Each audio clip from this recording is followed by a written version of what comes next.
आलमन्डलाई हल्का फ्राई गरे, त्यहाँदेखिको काजु र ओखर पनि यहीँ हाले, किनभने यो छिट्टो हुन्छ, आलमन्ड अलिकति टाइम लिन्छ हो। अब यसलाई सबै एकैचोटि हालेर ड्राई रोस्ट गर्छु। अलिकति यो किसमिस पनि हाल्नु पर्यो भनेर हल्का यसलाई चाहिँ एकदम हल्का रोस्ट गर्नुपर्छ, किनभने यो जलिहाल्छ हो। हल्का फुलिन थालेपछि भइहाल्छ यो चाहिँ।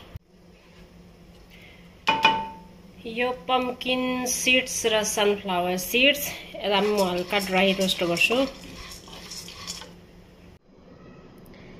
यसमा मैले मखाना ड्राई रोस्ट गरेर दरदरा पिसेर हालेको छु, अनि कोकोनट पनि हालेको छु।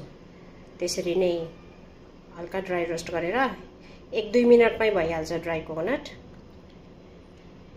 त्यो हालेको छु। अनि डल्लो खालको पाउँछ नि नरिवल काटेर खाने, त्यसलाई ग्रेट गरेर हल्का रोस्ट, एकदम 1 मिनट मात्रै हल्का रोस्ट गरेर हाल्दा पनि हुन्छ। मेरोमा चाहिँ स्लाइस भएको आउँछ, कट गरेकै पिसै आउँछ, र मैले त्यसलाई चाहिँ हल्का ड्राई रोस्ट गरेर पिसेको छु दरदरा। अनि यहाँ चाहिँ यो चाहिँ अलैँची हालेको छु, मैले जस्ट फ्लेभरको लागि अलैँचीलाई मैले ओखलीमा कुटेर हालेको छु।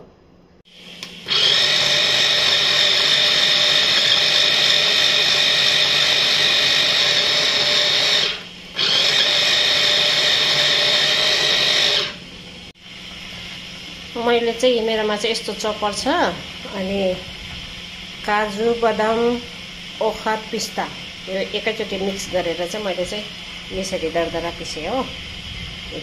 यहाँभन्दा मिन गर्नु पर्दैन, तर अब आफूलाई जस्तो मनपर्छ त्यस्तै टेक्स्चर राख्दा पनि हुन्छ।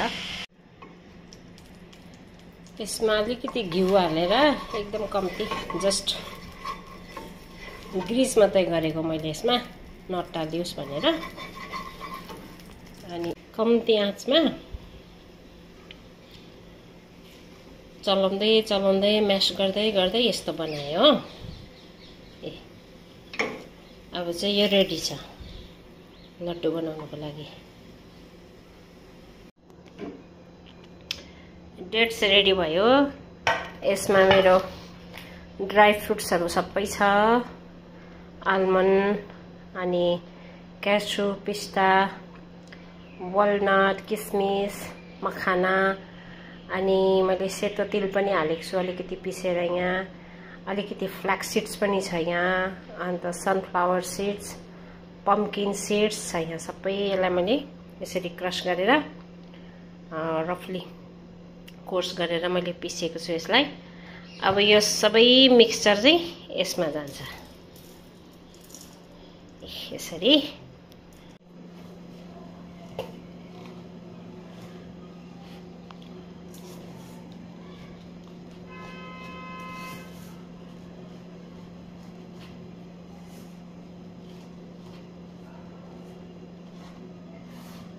यसलाई चाहिँ मजाले यसरी, गरम छ यो, त्यही भएर हात नलगाएको मैले। अलिअलि मनतातो भएपछि चाहिँ हात लगाउँदा पनि हुन्छ। यसलाई मजाले यो मिक्स गर्नुपर्छ, अलिकति टाइम लाग्छ, किनभने डेट्स चाहिँ चिपचिप हुन्छ नि त। अब यो डेट्समै बनाउनुपर्छ, यसमा सुगर छैन, केही पनि छैन, यो बाइन्डिङ हुने चाहिँ यो डेट्सले नै हो, अनि स्विटनेस दिने पनि यही।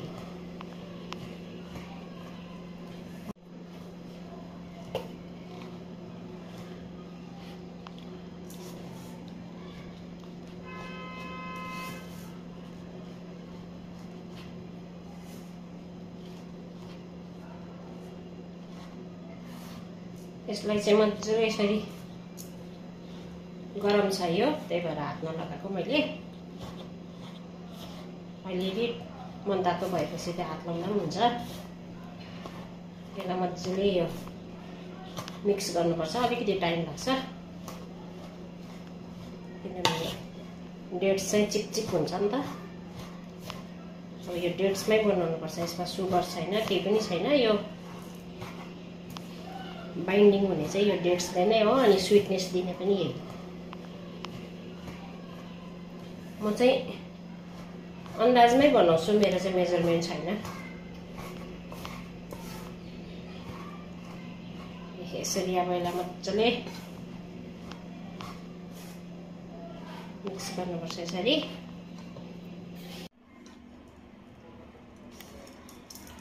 यो मजाले मिक्स भयो। अब चाहिँ हातले मजाले मिक्स गरेँ।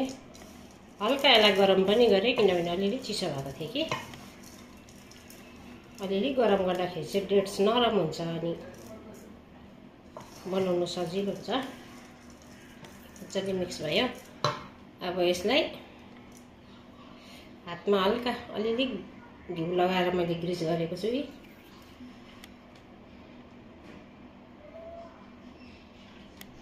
आफूलाई जत्रो बनाउनु मनपर्छ त्यत्रो बाइन्डिङ मजाले हुन्छ। डेट्सले गर्दाखेरि